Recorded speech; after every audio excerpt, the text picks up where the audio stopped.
Armored Bear Productions. Welcome to Not Safe for Wizards, an actual play 5th edition D&D podcast.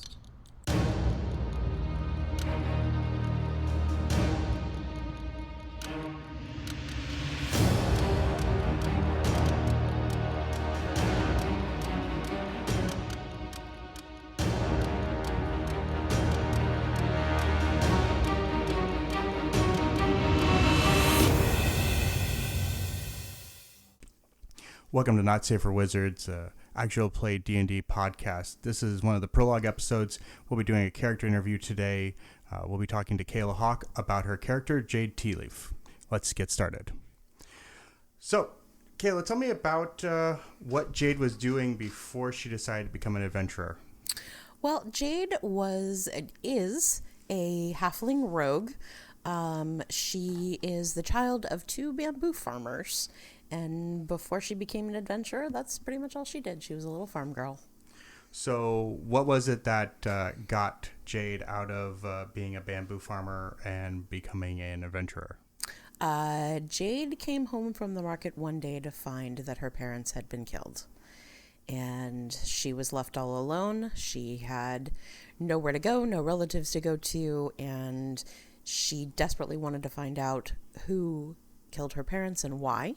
So she did what any crazy young halfling girl would do and packed up her stuff and hit the big city to learn how to take care of herself and eventually unravel the mystery of her parents' death. Okay. All right. So we kind of got a good background idea. But so who is Jade at her core? What's a core value to Jade? Jade is very kind. She is a little bit naive. Her whole thing is live and let live until you need killing. Okay. And then she's going down the rogue assassin path, so she's decided that some folks are definitely in need of killing. Yeah, I think she's gotten to the point where she believes that there are things that need killing, and she tries not to, but once they do, and that's what she's learning to do, so she learns to do it well. So for the listener, the world that we're playing in has I wouldn't say an extensive pantheon, but a pretty diverse pantheon. Does Jade believe in any of the gods and goddesses? She does. As a child, she had kind of that overall belief that the gods were real and they were a part of the world.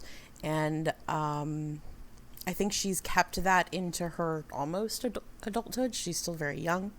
But her views on them are changing a bit. Okay. And of the deities in the realm, is there a particular one that she has a belief in general? Yeah, definitely Akenna. Akenna being kind of the nature goddess and the goddess of light and life and all of those things, and she definitely being a little farm girl and all of those things definitely feels close to Akenna. So in the game, I don't it's not a requirement that the players have a voice for their characters, but it's definitely encouraged. So does Jade have a particular voice, and what does that sound like? Jade, she sounds more or less like me, just kind of sped up and really happy. Jade likes to talk really fast and she gets excited and everything is cool and everything is beautiful and oh my god, everything is happening at once, and she gets a little nuts, and then she gets a little shy and quiet and doesn't talk for a little while, and she's kind of your typical excitable, kid type situation. Not a whole lot. I'm not really doing a lot on the way of accents with her. It's more about her cadence and her presence with her the way she moves her voice. Which we've done several sessions, and definitely you can definitely hear when Jade is excited, especially when she meets new people, and when she has questions that she needs to ask, or there's hair to be braided. Yes, braiding hair is very important. So, Jade is, again, like I said, is a rogue on the assassin path, but does your character have a long-term plan? I think right now her only long-term plan is finding out who killed her parents. That's definitely, like, I think her core mission. Although she understands that in doing so, she's got a lot to learn. So right now, her focus is more about learning as much as she can and gaining allies and finding her strengths. Okay. So being an assassin, being kind of an adventurer, there are a lot of different things that can happen in the course of events, but are there any sort of lines that Jade's not going to cross, or Jade is hesitant to cross? Well, I think that, I mean, like, there's the basics, you know, she doesn't want to harm kids or animals or anything like that, but I think beyond that, she's really very fresh, and I don't think she understands what lines could be presented to her. And I think that that's going to be part of her evolution and part of building her as a character, is that she's going to come across these things that she hasn't even thought about that could possibly be lines for her. So I think it's going to be fun to find that out. So the group has a lot of different other characters in it. Is there a particular character that Jade feels especially close to? Yeah, definitely. She's really close to Lilith. She sees Lilith as a protector. She doesn't always express it, but she kind of always wants to be close and kind of at Lilith's knee. She really likes Chase. She kind of looks up to Chase. Like, she thinks Chase is cool. Definitely. She's a little scared of Thorn. Well, that was going to be my next question was, is there anybody in the party that she's scared of or nervous to be around, or... Yeah, definitely Thorn. Thorn kind of makes her nervous a little bit. Just Thorn is a dynamic, very strong, little bit dark character, and this is probably the first time in Jade's life that she's experienced something like that. I think she's a little nervous around Orion. Again, just because she's never been around someone like that before, and someone as intense and kind of singularly focused as Orion is. But I think she's learning to be more comfortable with him, and I think she will be more comfortable with him as time goes by, but we'll have to see. So, let's talk about your experience playing Dungeons and Dragons. When was the first time you played D&D? Oh, geez. Probably a good 15 years ago at this point. I want to say 3.0-ish.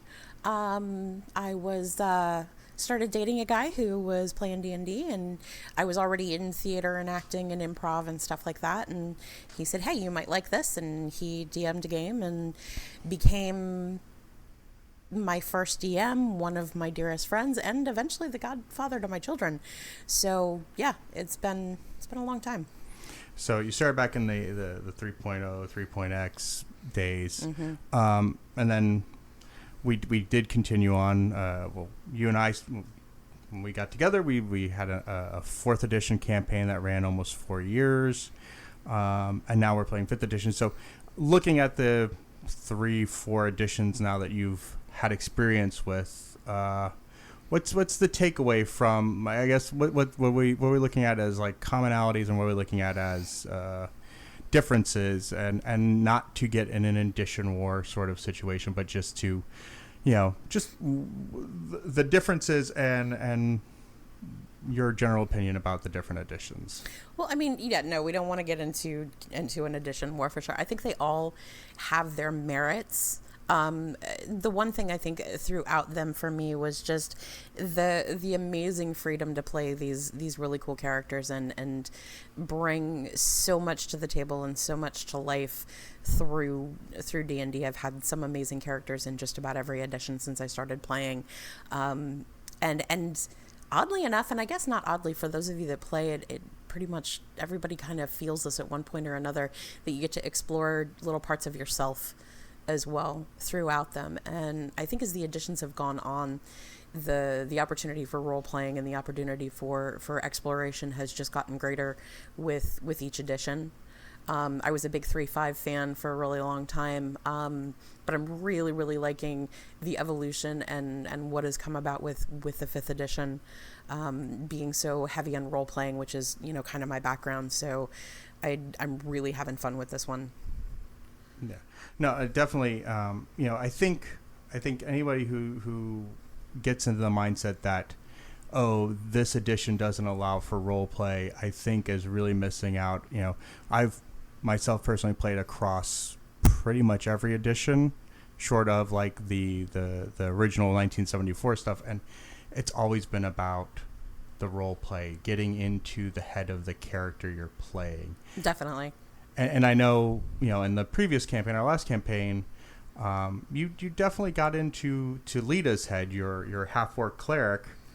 But it's interesting to see as a DM to see, I've known players where each character they play is pretty much just another version of that, of a character they've played, where I definitely see the difference between Lita and Jade. Oh yeah, there's definitely a big difference. In fact, Jade is a bigger leap from the characters that I normally play. Lita was more of the brute that I consistently played for a really long time, either as, some kind of a dwarven rogue or dwarven something. I like little stocky people. But yeah, the departure into Jade and taking her in a completely different direction has been a lot of fun and very different from what I have played. I've kind of played, big bad brawlers before, and although she's an assassin, she's definitely more about finesse. So that's been fun to learn. Yeah, no, it's definitely interesting to see you go from, as you were referred to previously, the heel tank. I don't know, stabby tank. In the Mark parlance, but definitely she is more about the sneaking up and taking advantage of every opportunity to dagger. Oh yeah, she's definitely sting and move. Yeah, yeah, she enjoys being able to hide, and I think it plays also to her. She still has a little bit of shyness in her, so she gets to kind of hide and regroup a little bit here and there as she figures out her next move, and it's fun, because she can kind of be in the background a little bit, but then move into melee when she wants to too. Yeah, I was gonna say, let's not downplay the ferocious image of the dual dagger wielding halfling coming charging down a table, making an exquisite leap to deliver a raking shot down the back. Yeah. Spoilers. She's coming up with a signature move there. Should be fun to see how often she gets to use that. Note to self: stop putting tables into rooms. Anything else any other thoughts about 5th edition or role playing, or for folks who maybe haven't gotten to play D&D who might be interested, any words of wisdom to them? Do it. Just take a deep breath and jump in and have fun. Don't worry about whether or not you're going to make a mistake, or whether or not you can remember all of the mechanics, or, what's going to happen if you roll poorly, because some of the best things that have happened in games have happened because somebody has rolled poorly or made a weird choice. So just have fun. Live the fantasy for those few hours that you're at the table and forget about the rest of the world. It's one of the best therapies you can ever have. All right. Well, I want to thank you, Kaila, for taking the time to sit down and talk about Jade. Absolutely.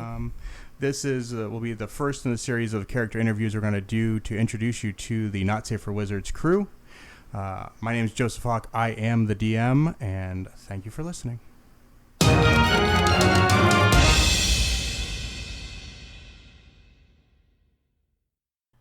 Hi. Thanks for listening to that episode of Not Safe for Wizards here on YouTube.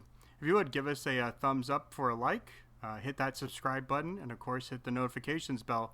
That way you'll always know when Not Safe for Wizards is putting up a new episode. Thanks.